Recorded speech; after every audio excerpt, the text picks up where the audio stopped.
cái tin hơi sen mỗi tắc lên nal tắc in đủ chuan C.Mawii còn phần mấy rồi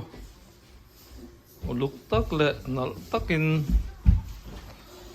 lâu thì sắc thấy răng châu này đủ lúc in cột chua cả mỗi em mày thiềm bỏ thiềm mà hiện tại lên thắt tắc anh ấy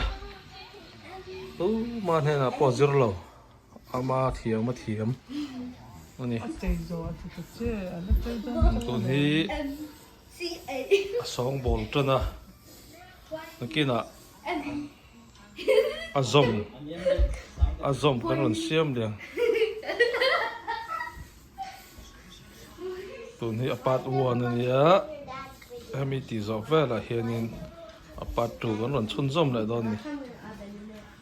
nó lại mua in đủ chuan in video lặng lại cái tiền lao động dùng sức lâu tụi là mua rồi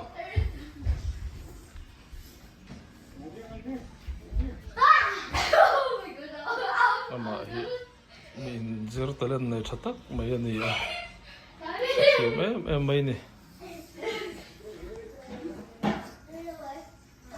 đủ lukin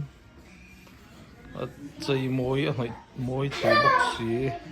mà mình bỏ C.Mawii anh này in đủ cho nên phần về mấy rau ai để xí nó kia nè cái phần là tiền cái tao nằm